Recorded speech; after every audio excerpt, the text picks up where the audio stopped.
సాధారణంగా రాష్ట్రంలో ఏ ప్రభుత్వం ఉంటే, ఆ ప్రభుత్వానికి మద్దతుగా కొంతమంది తిరుగుతా ఉంటారు. ఆటోమేటిక్‌గా తిరిగిపోతా ఉంటారు. ఎందుకంటే వాళ్ళ పనులు అవ్వాలి కాబట్టి, లోకల్ ఎమ్మెల్యేలు ఎవరైతే ఉన్నారో వాళ్ళ దగ్గరికెళ్లి లొంగిపోతా ఉంటారన్నమాట. అయన్నీ సహజమే.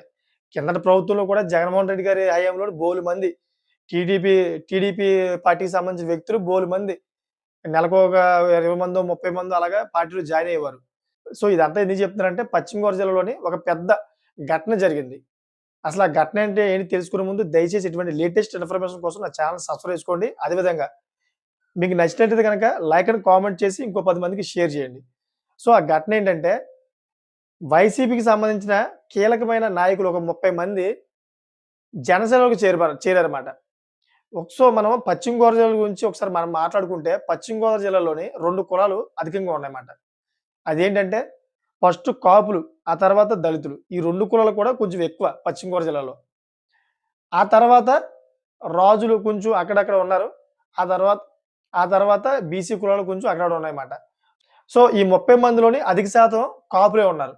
సో, దీనివల్ల జగన్మోహన్ రెడ్డి గారికి ఎటువంటి నష్టం లేదు. ఎందుకంటే మిగతా కాపులు ఉన్నారు. అదేవిధంగా రాజులు ఉన్నారు. అదేవిధంగా బీసీ వాళ్ళు ఉన్నారు. అదేవిధంగా దళితులు కూడా ఉన్నారు. ఆయనకి ఎటువంటి నష్టం లేదు. రాబోయే ఎన్నికల్లోని పశ్చిమ గోదావరి జిల్లా నుంచి మనం చూసుకుంటే ఓటు బ్యాంకింగ్ బానే ఉంటది. ఈ కింద 2024 ఓటు బ్యాంకింగ్‌లో కూడా పశ్చిమ గోదావరి జిల్లా నుంచి బాగానే పడ్డాయి. 2019లో మరి 2019లో మరి ఎన్ని సీట్లొచ్చినాయి మీకు తెలిసిందే కదా! ఇదేం చెప్పనక్కర్లేదు.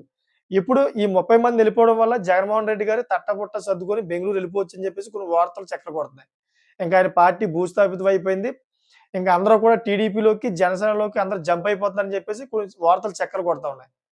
ఇది కామన్. ఎందుకంటే ఏ పార్టీ అయితే ప్రభుత్వం ఉంటుందో ఆ పార్టీలోకి వాళ్ళ పనుల కోసం వెళ్ళిపోతా ఉంటారు. కొంతమంది పెన్షన్‌ల గురించని, మాకు పెన్షన్‌లు ఇంకా రాలేదని, ఇంకా తిరుగుతా ఉంటారన్నమాట. అటు ఇటు పార్టీలు మారుతా ఉంటారు. అది సహజమే. దాన్ని తీసుకొని జగన్మోహన్ రెడ్డి గారి పార్టీ ఇంక భూస్థాపితం అయిపోద్ది. ఇంక ఆయన ఇంటికెళ్ళిపోవచ్చు అని చెప్పేసి ఈ వార్తలు వస్తా ఉన్నాయి. నాకు తెలిసిన మట్టుకు అయితే 2029లోని మళ్ళీ జగన్మోహన్ రెడ్డి గారికి మంచి అవకాశం ఉంటదనిపిస్తుంది. ఎందుకంటే ఏదైతే మనకి పీపీకి సంబంధించిన ఈ వ్యతిరేకత ఎక్కువయిందో దాన్ని జగన్మోహన్ రెడ్డి గారు కొంచెం స్పీడ్ పెంచారన్నమాట. ఈ మధ్య కాలంలో అయితే కొంచెం దాని గురించి సైలెంట్ అయ్యారు. ఎందుకంటే మొన్న జరిగిన తతంగం గురించి అయితే సైలెంట్ అయ్యారు. మళ్ళీ దాని గురించి స్పీడ్ చేస్తారు. దానికి సంబంధించిన ఈ ప్రణాళికలన్నీ కూడా ఆయన క్రియేట్ చేసుకుంటున్నారన్నమాట. దీని గురించి మీరేమనుకుంటున్నారో కామెంట్‌లో తెలియజేయండి. పవన్ కళ్యాణ్ గారు కావాలని చెప్పేసి వైసీపీ వాళ్ళు ఎళ్ళిపోయారు కదా! రేపొద్దునన్న రోజు జగన్మోహన్ రెడ్డి గారు గెలుస్తారా? గెలరా? ఆయన పార్టీ ఏ విధంగా ఉంటుంది అనేదాన్ని మీరు కామెంట్‌లో తెలియజేయండి. Thank for watching friends.